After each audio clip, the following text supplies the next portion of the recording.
Liz was born Elizabeth McKee in Rhode Island and was one of 3 sisters who grew up on a farm.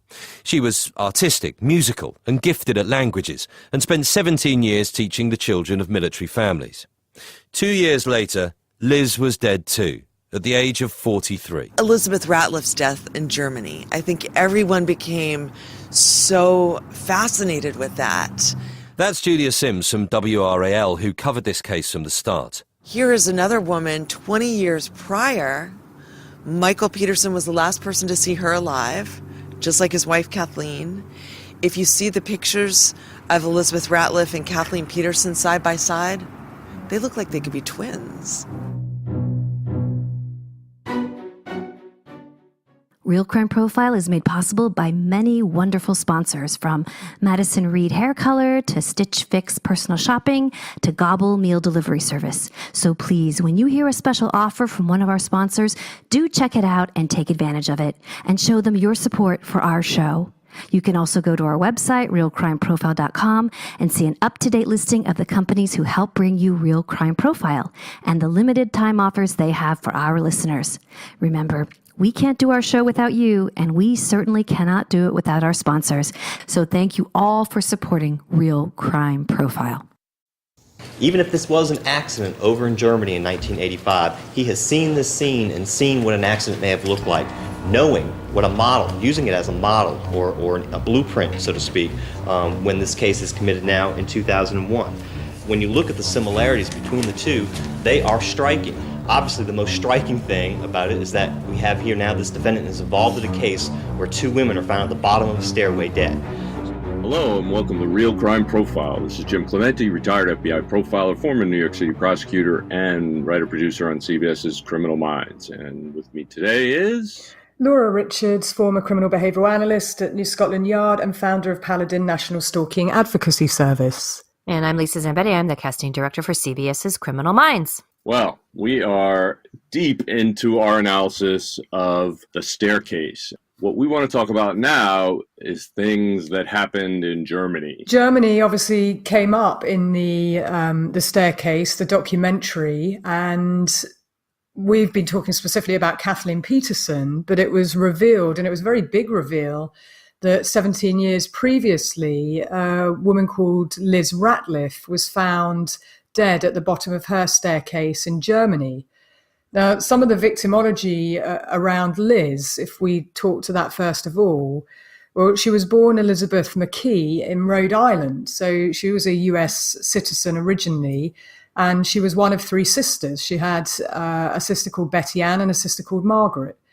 And they grew up on a farm. And it was very much, she had a Catholic upbringing, but she was very artistic and musical and gifted at language. And she actually spent 17 years of her life teaching children of military families. And that's how she met Patty. So Michael Peterson's first wife, we're tracking back to that, they became very good friends.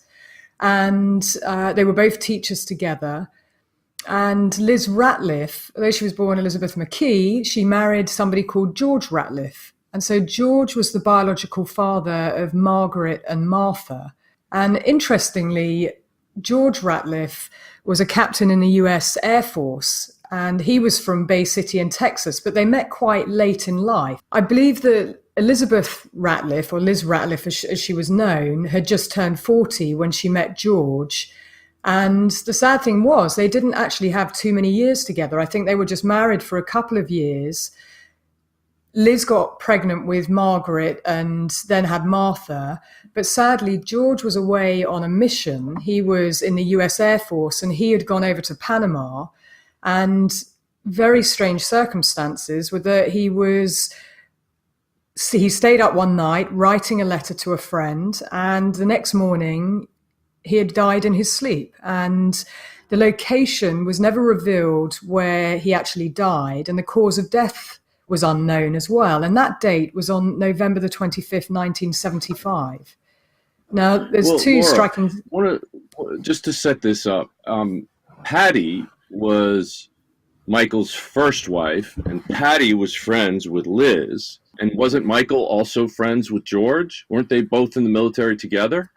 I'm not sure they were in the military together, but they all hung out with each other. And in fact, Anne, Michael's sister, went to live with them for a chunk of time. I think it was about 14 months. So Anne got to know Liz and George relatively well as well. And she talks about Liz, and I'll come back to what Anne had to say about Liz Ratliffe. But yes, it seems that they were all friends in Germany and they spent quite a lot of time together. And then turning our attention to Liz Ratliffe, she was heartbroken from her husband's death. They'd only been married for a couple of years. And of course, they had the two little girls.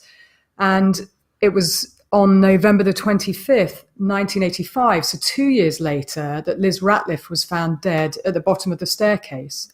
So it was on the 2-year anniversary to the day, which is really bizarre, isn't it? It is bizarre. And especially when you think that it was a, questionable death of George and then a questionable death on the anniversary of Liz. And that day, for the little girls. Why would it be such a secret, his death? Well, it doesn't say why it was a secret, but Diane Fanning talks about it in her book, Written in Blood. And he was in the US Air Force at the time. So he was on a mission over in Panama. I don't know why they would keep it quiet. Could have been a classified mission, and therefore, they didn't want to actually release his location or what he was doing. But it would seem that the family should be able to get access to his cause of death. Apparently not. And, so that was a mystery. And for Liz Ratliffe, it's spun her into a depression. She found it incredibly difficult to cope, obviously with the two little girls as well. I do find that really bizarre, November the 25th. It's actually the beginning of the international campaign for the elimination of violence against women and girls on that day, November the 25th. And no doubt for Margaret and Martha, it must be incredibly difficult having lost both of their parents. And then, of course, Michael steps in. And yes, he does take custody of the two girls, Jim and Lisa, but he doesn't ever officially adopt them. Right. So I don't know where that stands, around legalities in terms of finance, what was left over. I know Liz wanted to put that money to their schooling, but there is an implication that Michael Peterson was the last person to see her alive. The neighbour saw him at the house on the Sunday, and he left, I believe, on the Sunday evening at about 10 o'clock. And it would be on the Monday morning that Barbara, the nanny, went in and found Liz dead at the bottom of the staircase. Yeah, Patty puts him there too, yeah. Yeah, and some believe that they were arguing about money, and that's what was happening the night before. There was possibly an argument about the money. Who says that? That's such a very big statement. Arguing in what way, and him being in charge of the finances in what way? Well, if you read Diane Fanning's book, she lays it out, and that's why I said there was an implication and a suggestion that Michael had been looking after the money and that had possibly moved some of the money, and that there may well have been an argument about it. But what is not in dispute is a neighbour who claims he was at Liz's home address the night before. And of course, that's important. We don't know, 100%. Only Liz and Michael know what their discussions were about. Wait, the neighbor was there, or that Michael was there? The neighbour saw that Michael was there. Saw that Michael was there. Yeah, she saw him leave. Apparently. Yeah, and Patty corroborates that. But I was just watching. This is episode 3 in the staircase. If anybody is, keeping track. I have to say though that Patty's statement that absolutely there was no affair. He was only there for 15 or 20 minutes, and then he almost immediately corrects herself by saying no more than 45 minutes. You can have an affair in 10 seconds if you want. That is not at all a way to refute that he may have been sexually involved with her, or may have been trying to be sexually involved with her. I don't know. Exactly. And, only those two individuals know what was really going on. But there was talk about Liz receiving hang-up calls. And these hang-up calls actually frightened her. So there's a possibility that there was an element of stalking. There's a question mark there. Or was it somebody trying to set up the notion of these calls were coming into her, that, you know, there was a threat to her. But either way, that's one of the reasons why Liz also asked Barbara, the nanny, to move in with her, as well as to help with the little girls, that she was feeling fearful of getting these hang-up calls just before she was found dead at the bottom of the staircase. Have you talked about that before, Laura, how partners will sometimes try to scare their partners into, you know, staying with them because they feel unsafe, and staging certain things like that to make them feel unsafe and need their stalker almost? Right. I mean, I don't believe we've talked about it on here, but I have been involved with a number of cases where that's exactly what happened. You know, and the irony is it drives you towards the person you're confiding in, and, you know, when there's an external threat, and therefore, you know, sometimes in a relationship it would drive the person back to their partner or to their ex. Right. Laura, do you remember we spoke to an FBI agent who was being stalked, and he confided in a colleague, and then eventually they put up a camera and they found that colleague, that female colleague, was actually the one stalking him, and that she had stopped by his house something like 1,400 times in the last 30 days. That's right. I do remember us talking with him about that. And so it can drive you to, you know, I mean, that was in the FBI, and right. You know, I've had other cases like that. And the Anne Moulds case up in Scotland, which was the reason why the stalking law came in Scotland. She was receiving all sorts of communications and was very fearful. And she was talking to someone who was one of her neighbours about it and confiding in him. Well, a number of years later, it turns out it was the neighbour she was confiding in, and he wanted to create that sort of intimacy. So we do see it in cases. And, you know, that was in my head when I was reading about what Liz was experiencing. But, you know, the only thing I got a sense of was that it was these hang-up calls. I didn't get a sense there were other things that were happening, which I would expect there to be other things as well. Maybe it just wasn't put on record at the time.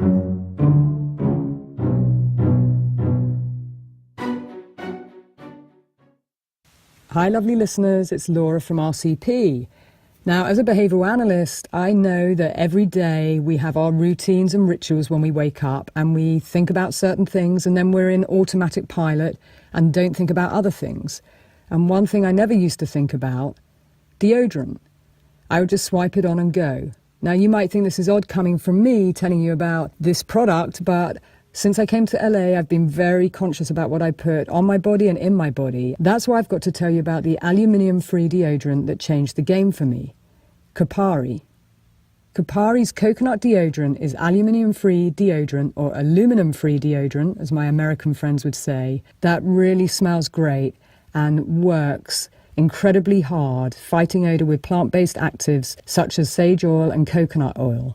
It's Kopari's #1 selling product, and they can barely keep it in stock. It gets a lot of love from editors at Cosmo and People, and there are thousands of 5-star reviews on Kopari's website that you can check out. So here's our offer. You can go to koparibeauty.com/realcrime to make the safe switch today and save $5 off your first order when you subscribe. That's Kopari, Kopari, beauty.com/realcrime. koparibeauty.com/realcrime. Hey RCP listeners, finding a great deal on the perfect item for your home or for your kids or just for you is exciting and hard to predict. But at Zulily.com, great finds are a daily occurrence. Every day at 6 a.m. Pacific, Zulily announces deals on all new items from boutique brands and big labels like Cuisine Art, KitchenAid and Spanx, all up to 70% off. How do they do it? You purchase what you want, then Zulily places one big order, receives the items and mails them to you. They save money by not storing things in warehouses, which keeps the prices low and lets them offer deals on everything from apparel for you to interactive and personalised toys for kids to home decor. You can shop for essentials or plan ahead for special occasions. Fresh, curated selections make it easy to find great gifts or throw an awesome party. See for yourself why over 6.5 million members shop on Zulily.com. This month only, get an extra 20% off your first order at Zulily.com/realcrime. Zulily.com/realcrime. So after you actually put the key in the door and opened the door, what happened next? I see all the lights are on, and I see this body lying there. Did you see blood? Oh, yes. Where did you see blood? All the stairway up, the stairway, there was blood. Liz was lying in a pool of blood. Can you recall where, if anywhere, you saw blood on her? I don't remember. I'm sure I did really look at her, but I don't remember if she was, where blood was on her. It was just everywhere. What next did you do? I ran over to the Peterson house. What happened? I told Patty that something terrible had happened. Do you think we could talk about Patty for a second and just her This is the first time we meet Patty in the documentary, and I just wanted to talk about her effect and just her speech pattern and how she describes Liz. Patty's personality, I don't know if you guys have seen the Harry Potter movies, but there's a character named Luna Lovegood who just reminds me exactly of Patty. She's so interesting, the way that she speaks, her speech patterns. I mean, Jim Fitz would have a field day. I mean, she describes, our dear Elizabeth McKee Ratliffe lived here. She says things like gymnasium instead of gym, and we shared a dinner together and an automobile, and Michael brought family comfort to her. I mean, she speaks so formally. It's just so interesting. I don't know if you noticed that. She reminded me of sort of an exotic, almost hippie type. Yes, like a pottery teacher or something. Right, and I've never seen Harry Potter, so I can't comment on that. But I will say that she was a caricature almost, and I found that her, she had almost this, even after all these years, this blind devotion to Michael. And what do you think about that being the result of potentially, basically coercive control or some kind of, brainwashing on the part of Michael, Laura? Yes, well, I mean, I think she is very interesting as a person and a character, and just as you said, kind of a caricature. But so too is he not? I mean, Michael Peterson feels like a caricature, and the whole, being so blasé to everything that's going on, for Michael Peterson and sort of playing to the audience. But Patty too seems to have that very old school feel to her. And, I certainly did see aspects of behavior that talk to coercive control and through other people's accounts of the relationship. So, of course, we know that 52% of victims don't self-identify. They don't see it as brainwashing or controlling behavior, but she seems to not have a bad word to say about Michael. Yeah. And he relies upon her as well, doesn't he? He uses her to be the mirror to other people, much as he does with Margaret and Martha and the boys, Todd and Clayton. He uses them as his best line of defense. But one of the friends that Patty had was called Pat Finn, and she said that she and Patty were very good friends, and she felt that Patty was always walking on eggshells around Michael, and that Patty herself hinted that he wasn't always nice to her. But she would say things like he was boorish, he had boorish behavior. And so sometimes we hear different words used to describe the behavior, as you know, Jim, tumultuous, volatile, troubled. And these kinds of words are the ones that you really want to get underneath. If we're described, tell me what boorish means to you. And so Patty's friend Pat was saying things like, that Patty was obviously working, and we talked about that. She was teaching. They had 2 little children, obviously not a huge amount of money if you're reliant, and we talked about that too. But she was going out to work. Michael was sort of the house husband and, writing, trying to build up his career, but he didn't do any of the chores around the house. And if Patty mentioned it to him, Pat Finn said that he would blow up, in inverted commas. So, you would want to ask Patty, well, tell me about those blow ups. What did they look like? What happened? It's hard to get that real contextual stuff when people cover it up with certain word choices. So, Laura, yeah, that's a great point. And I guess one of the perfect examples that I had in my career was the death of Vince Foster. We did an equivocal death investigation, and there were so many people that believed in all these conspiracies, all these things going on. And mainly it was because they look at statements of different people and they say, look, this contradicts that. This guy said this other person said that, and that person said this. and the pictures say that. Well, actually, I went and I re-interviewed every single person, and I asked them those questions. What do you mean you saw a pistol in his hand? Because a pistol is actually a semi-automatic weapon, whereas a revolver is the other kind of handgun that has a cylinder and you put bullets in it and it spins around when you pull the trigger and it fires off the bullets. And so he was found with a revolver in his hand, but the EMT who arrived said it was a pistol. So I re-interviewed him and I asked him, can you please tell me what you mean by pistol? And he said, like one of those old cowboy guns, the things with the round things and you put the bullets in.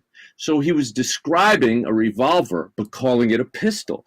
And so I went painstakingly through everybody's statements, and we were able to rectify every single one of those inconsistencies and put the case to bed, because it's literally the malleable nature of the English language that causes these people to believe one thing or another thing from the same set of words. Absolutely. And, I was training in the UK recently in London, and a young officer actually was sat in my class, a young police officer, and he was telling me about a case where he'd been called to a woman's home address, really nice house. And he went in, it was a 999 call, and he started to use the dash. He was asking her all the questions on the risk assessment, and he was trying to build rapport. And he said, I just couldn't get anywhere with her. She'd called us, but she just didn't want to talk. And he said he got up to leave because he just realized, she wasn't going to say anything about what had gone on. And he looked around the kitchen and he could see a dog cage and a dog basket, but he couldn't see a dog. So he said, where's your dog? I don't see one. And she said, oh, we don't have one. And he said, well, what's the cage for? And the bed. And she said, that's where I go. That's where he puts me. Gee. Yeah. And at that point, the young officer said, I knew there was something there, but I just couldn't get her to open up. And he said, I would never have thought that she was a victim of coercive control, for one, but that one question, where's the dog, led to her telling him about all these other things that were all non-physical, but she wouldn't have described herself as a victim. And so, Right. You can't teach that. And as I said to, the class, there's not a question in there. If you go into a house and there's a dog cage, but there's no dog, ask the question, where's the dog? You just couldn't possibly cater for all those situations. So you've always got to be scanning and looking at what's going on in the environment when you're talking with someone and you're trying to understand coercively controlling behavior and, those kinds of tumultuous, volatile, he's boorish, oh, he has these blow-ups. Oh, they're not much. Well, describe them. Tell me about them. And what you normally get to is understanding that there is coercive behavior and there may not be anything physical. They may not even think that there is fear, but anything where there's a consequence or a repercussion and that creates codependency or domination, and normally coercive control is about that brainwashing and codependency. And, I would expect if I had a conversation with Patty that I would probably find that there was a lot going on in the relationship, and perhaps, she romanticized lots of things because, even she said when Michael wanted to divorce her, she felt you marry for life and that's it. It doesn't matter what happens to you. So she always talks to his good character. And funnily enough, she was the maid of honor for Liz when she got married. So they did have a very close relationship, it sounds like. But also, her being willing after they divorce, before they divorce, while they're separated, he wants to buy a house with his new wife, and she basically, because she's still, quote, married to him, she basically signs for it, right?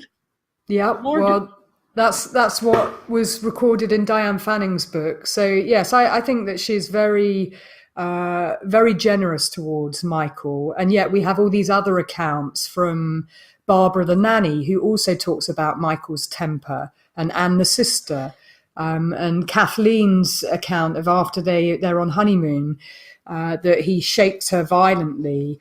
and leaves his fingerprints in her arm. So I think, Anne, the sister, saying if anybody says that he didn't have this temper, they're lying. Anyone who knows Michael well knows that underneath that he has this ability to erupt. And that, along with the fact that Anne and her husband John staying with Michael and with Patty in Germany, I think it was in June 1981, they were there for 14 months. And, Anne said that Michael Peterson always said that Liz was crazy, that she was mad, she was crazy, and that he'd always say the same thing about Patty. Well, those kinds of terms are what I hear in a lot of the cases where someone's trying to gaslight someone, where it's reality distortion. It's the easiest thing to say the woman they're crazy, they're mad, they're jealous, they're this, without any evidence to back it up. I mean, I certainly read no evidence that Liz was crazy in any way, shape or form, only that she was depressed. She was very much in love with her husband, and when he died, she was heartbroken. But for Michael to be sewing and almost playing them all off, that's a very interesting dynamic. Is he playing them all off, Patty and Liz, because he's trying to create some distance between them? Because there is an intimate relationship. I don't know, but I would want to ask those questions of Patty. And of course, Liz is no longer alive, sadly, to say what was going on at the time.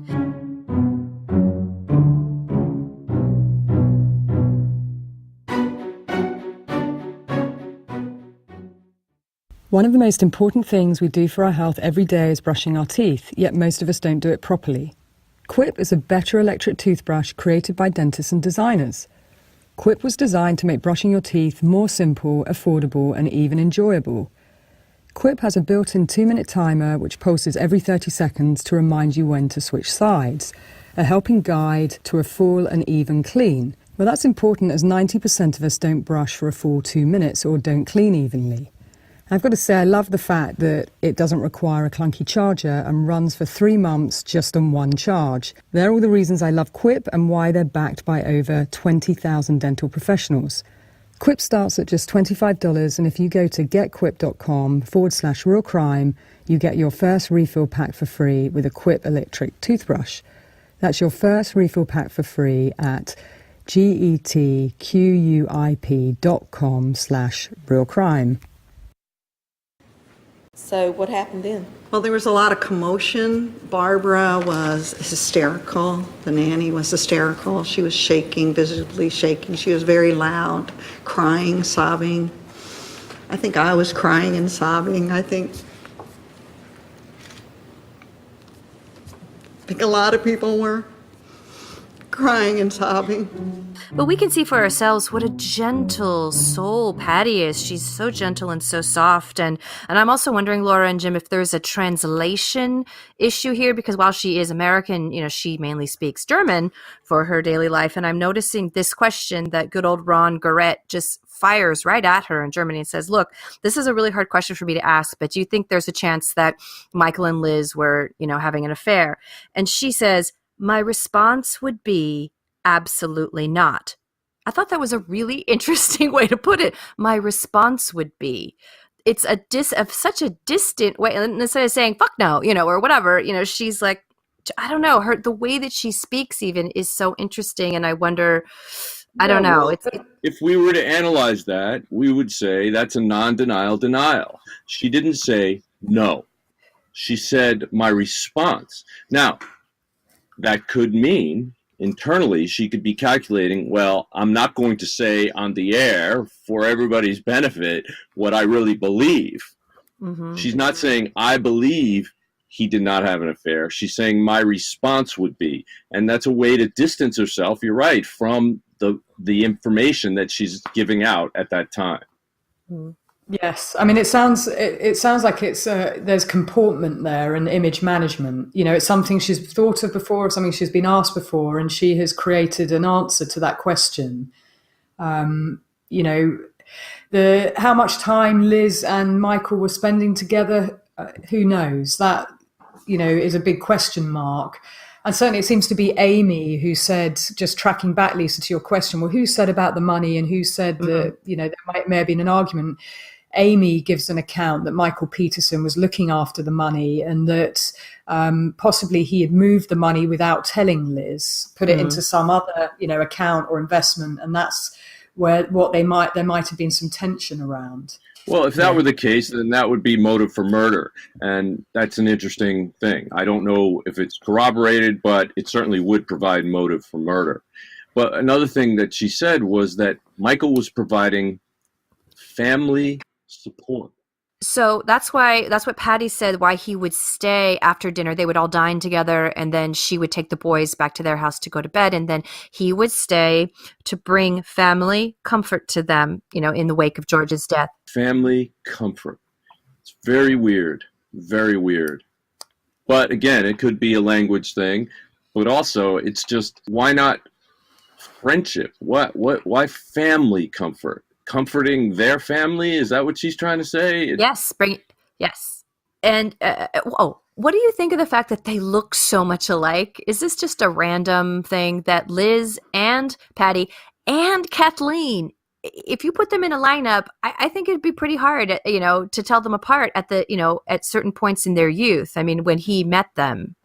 Did you notice that? I did think that it was uncanny. I mean, particularly Kathleen and Liz. I have got two pictures and put them side by side, and it is uncanny. Is that coincidence? Well, I doubt it very much. Who you choose to have in your circle as well. Yeah. I guess sometimes there's symmetry. People like a certain sort of face, and maybe Michael had a certain type. I don't know, but it is striking, their pictures. I would agree. What do you think, Jim?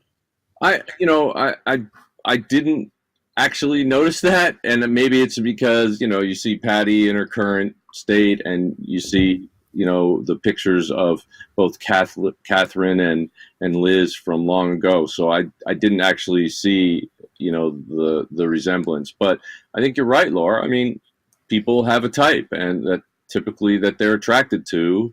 Sometimes that's just, something that they, either subconsciously are attracted to or deliberately go for. But, I just find it very difficult to believe that there's a coincidence in all of this. It's just too bizarre that because falling down staircases deaths are so rare, for it to happen twice in one man's life, and both of them where he's the last person to see this person alive. He's the only person around that's an adult. I mean, obviously there were two babies in the house in Liz's case, but the fact is that, if it happened in one person's life twice, but they weren't the only one there, that would be enough of a coincidence. But for him to be the only one there both times, now that's extremely rare. Well, as David Rudolph says, when he first finds out about this death or murder in Germany, he looks at the camera and he says, "Hey, now you got yourself a film," because that I think is the biggest thing that has made The Staircase so successful are these two coincidences, as a documentary. But I wanted to ask you, when Patty she's in the documentary and she's sitting there in the place where Liz Ratliffe died and is recounting what she saw, how she saw the body. She's very specific, towards, being spatial relationships and how she was on the staircase. And she says, the coroner took a spinal tap right then and there at the scene. And even she could see that the fluid was not clear. Is that possible? I mean, could she have seen that with her naked eye and discern that? And do they do that? And that just seems so odd to me. I don't know that they do it, but I also don't know what that tells you. The fact that somebody's spinal fluid is or isn't clear is not necessarily diagnostic of the cause of death. But when she says not clear, was there blood in it? Was it cloudy because she's suffering from some kind of meningitis or some other thing? I don't know. I mean, but it certainly doesn't tell me that is indicative of the cause of death. Right. The doctor at the scene said that that's a cerebral hemorrhage. That seems like a very quick diagnosis, or, I don't know. Yeah, and she apparently was suffering from headaches beforehand. And Michael Peterson talked to that, but he was the one that was saying that he thought it was a hemorrhage. And, he said that right from the start, apparently. And that's what Dr. Lyons referred to in his report. He actually attended the house. And I quote, he wrote, he referred to Michael Peterson as the dominating male at the scene. And he was looking for evidence to contradict Michael Peterson's story, but he couldn't find any, or he didn't see any. Okay, but let me put it this way. Cerebral hemorrhage could be the cause of the fall, or it could be the result of the fall. I mean, as we know, it took Kathleen a long time to die. And so she could have had cerebral hemorrhaging from the fall, from the repeated bangs on the steps. And same with Liz. I mean, she could have gone down those steps and hemorrhaged for quite a while before she died. As far as I know, there was no autopsy at the time, right? So if she also had indicators of strangulation, like the left thyroid cartilage being fractured, they wouldn't have known it at the time. And I don't know that that would have shown up in the later autopsy that they did. But the fact is that cerebral hemorrhage does not mean that it happened before she fell. It could mean it happened as a result of the fall. Right. And actually, there was an autopsy, Jim, but it wasn't undertaken by a forensic pathologist because they didn't have forensic pathologists there at the time. So her body was taken to the 97th General Hospital in Frankfurt. And I believe it took a number of hours. So this was in the morning. I believe she was found at 7:30, 8 a.m. in the morning by Barbara, the nanny. And obviously the polizei are called, the American officials are also called, and they don't seem to think it's suspicious, but it takes until 2 p.m. for the coroner to come. And apparently her body was moved. So there was a bloody rug. And again, there's this whole question about was there blood, wasn't there blood? And we'll come back to that.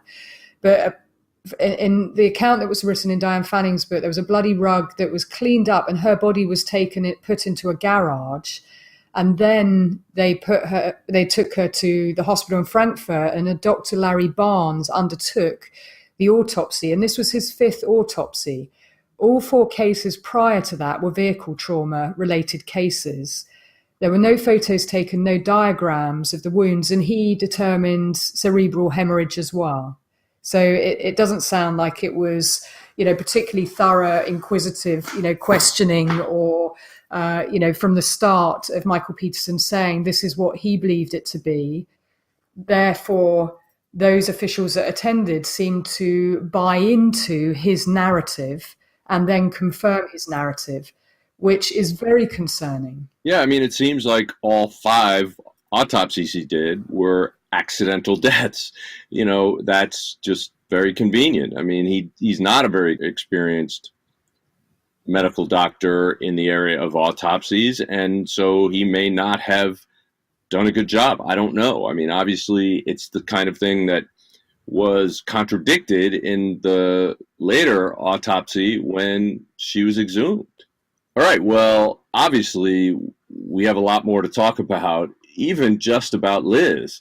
But the most interesting part of that is that they get a court order to exhume her body and redo the autopsy. We'll talk about that when we come back to Real Crime Profile. Till then, signing off.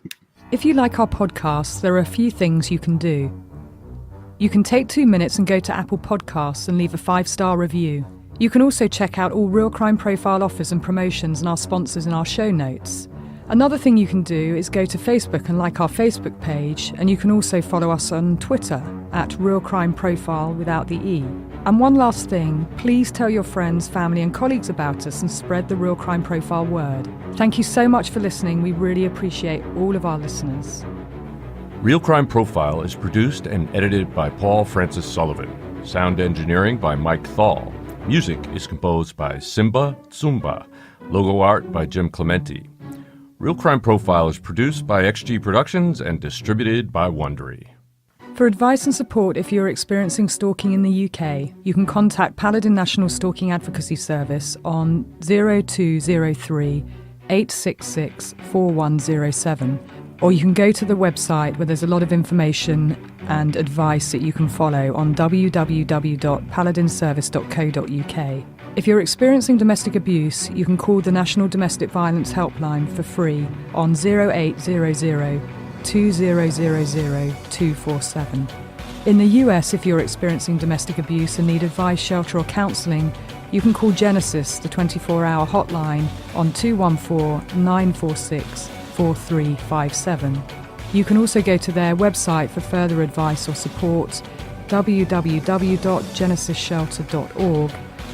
And there's the domestic violence hotline on 800 799 7233.